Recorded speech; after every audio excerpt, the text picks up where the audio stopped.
I have a special message for you today, and it deals with our hearts. I've been talking to you about our hearts and what's in them. God knows about what's in there.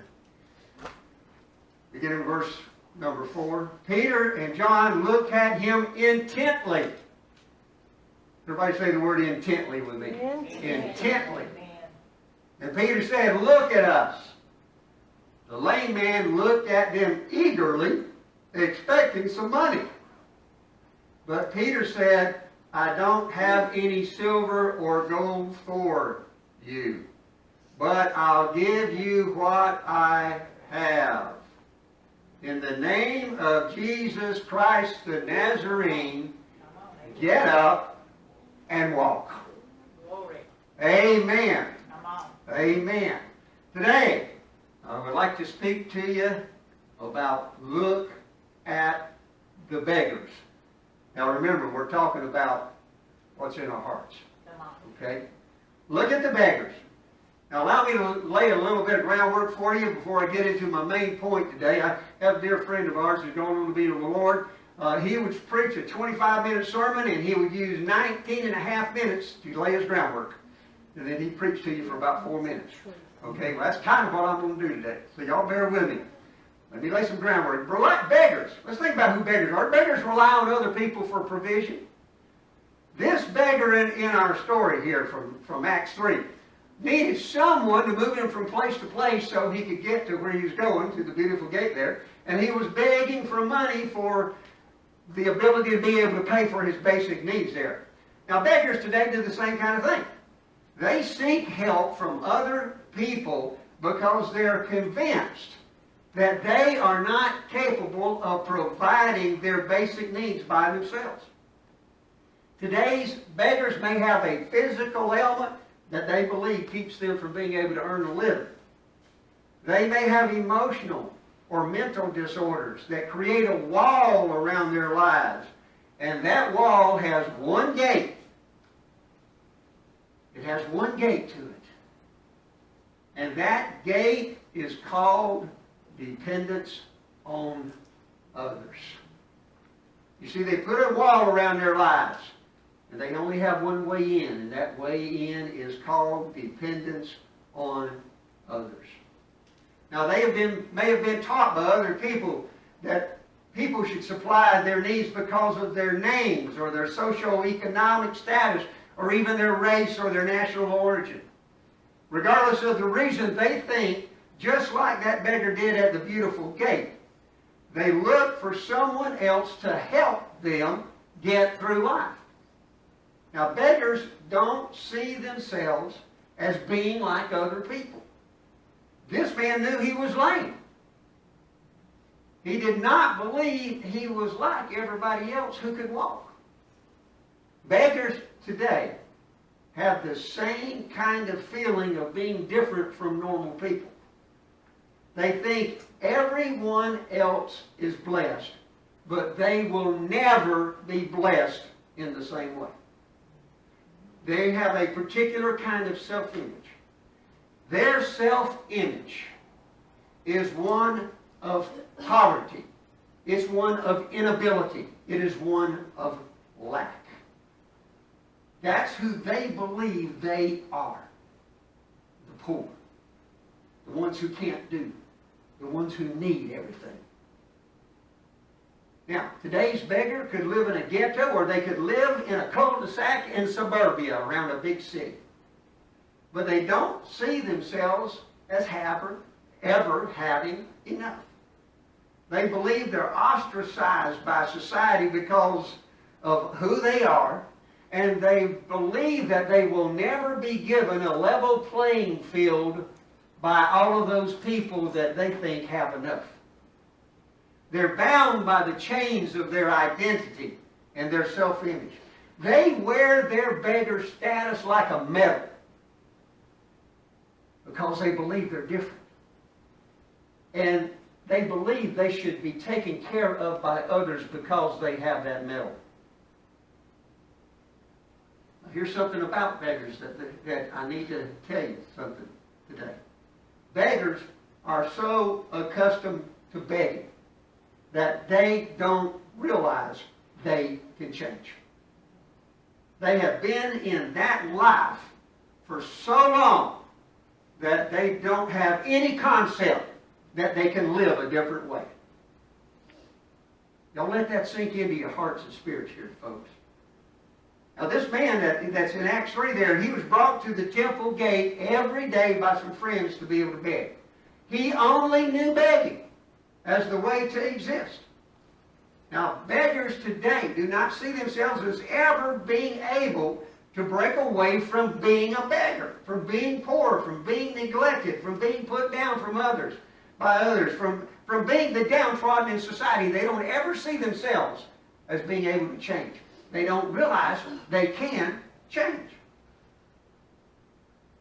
They feel trapped in their lives, in dependency. What happens sometimes is that they'll blame their circumstances on those with wealth or people who are different from in their culture or in their race or in their heritage or in their language. They'll find a reason to blame somebody else for being where they are. Now, today's beggars claim they want a better life, but they don't believe they'll ever have that better life deep down. Y'all remember I ministered to you a week or so ago about deeper needs. They only know dependency as a way of life. They do not believe, y'all listen to this, they do not believe they can change because they do not see that they have any say in being able to change. They blame their beggarhood on society, never admitting they can change, always denying that they can choose to be different. And here's something about beggars. Beggars have a deeper need. Beggars need something special. Beggars need a supernatural experience with the power in the name of Jesus. They need a supernatural experience. Now, the beggar in our story had no expectations of ever changing his life. He must have known that nothing existed in the physical realm that was ever going to help him be able to walk again. He had not walked from birth, folks. He didn't know how to. He had seen everybody else do it, but he didn't have any idea that he was ever physically going to be able to do that. He needed a supernatural, beyond the physical experience in order to have his deeper need to be able to walk. Man, beggars today are just like him. They are so focused on the physical realm that they never consider that only a supernatural occurrence will ever bring the provision they really need. They need somebody to bring that supernatural experience to them. I believe beggars can be changed. I believe their deeper needs can be met. When that beggar who was healed supernaturally was touched by the power of God and he was able to walk, his whole life changed. Not just his ability to walk, his attitudes changed. And his desire to give God praise changed. If you remember the scripture from a week or so ago, he grabbed a hold of Peter and John and he went walking and running and leaping and praising God into the temple.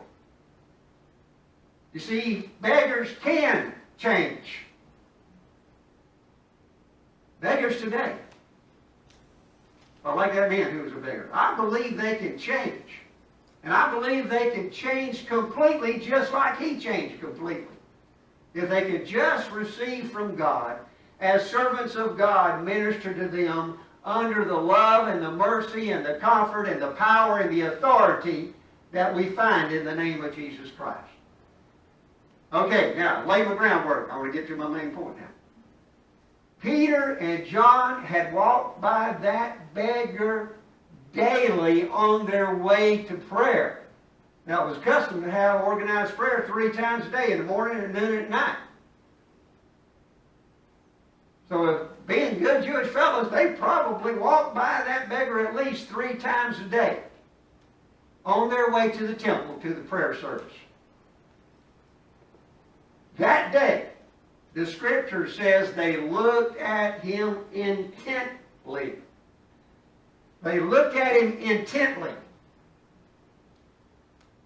They looked at him on purpose. They looked at him, and it was something they decided, we're going to do this. They had seen him all those other days. That day, they really looked at him with intention to look at him. They looked at him intently. And they said, I don't have any money. I don't have any silver or gold. But I'm going to give you what I have. In the name of Jesus Christ of Nazareth, rise up and walk.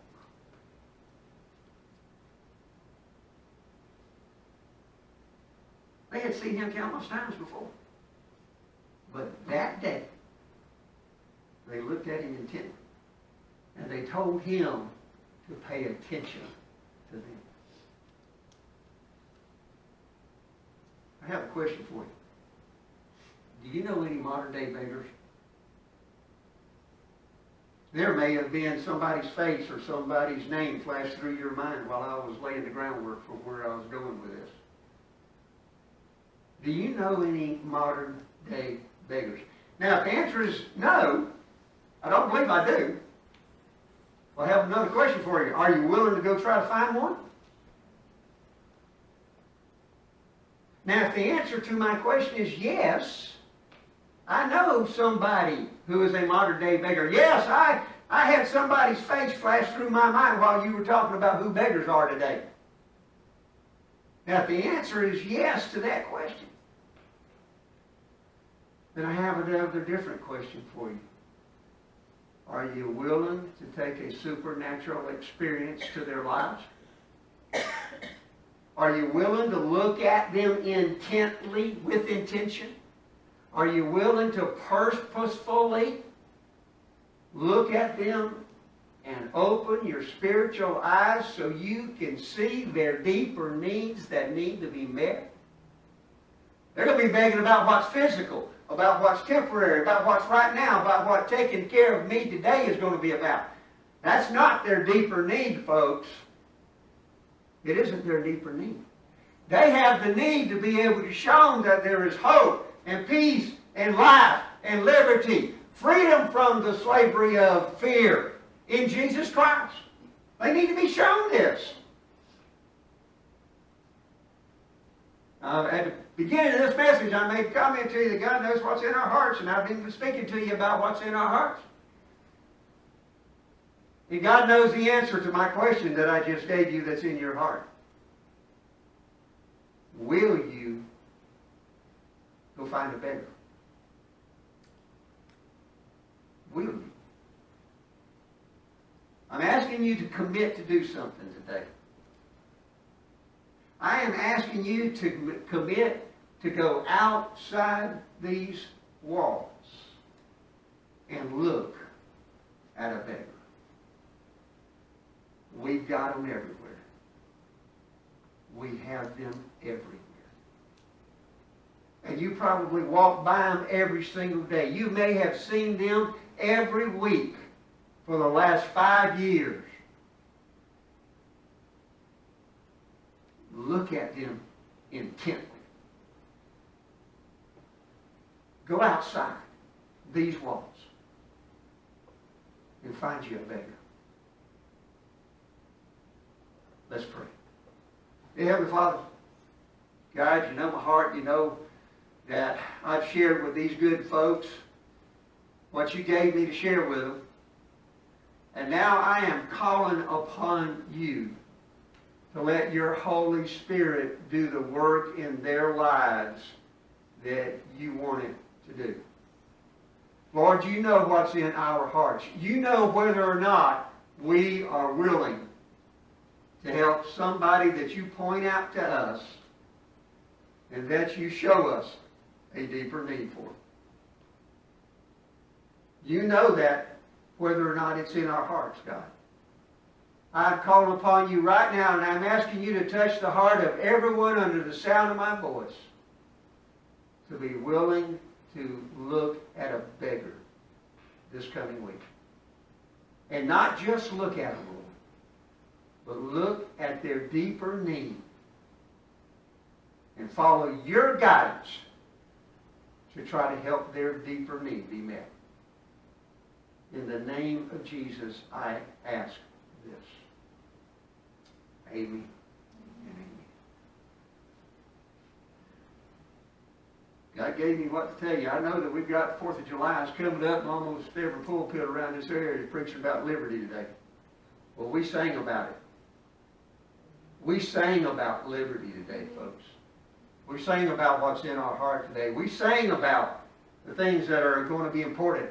We're going to be celebrating Saturday, this coming Saturday, our nation's independence. There'll be some fireworks around. I know there's going to be some in Bonifay. There's probably going to be some in Defuniacre, Crestview.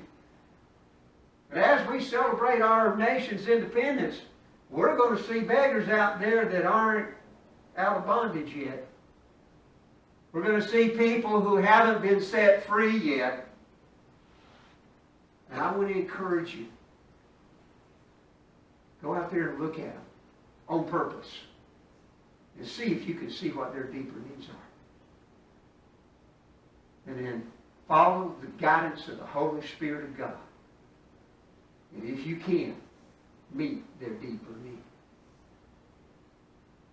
All minds clear?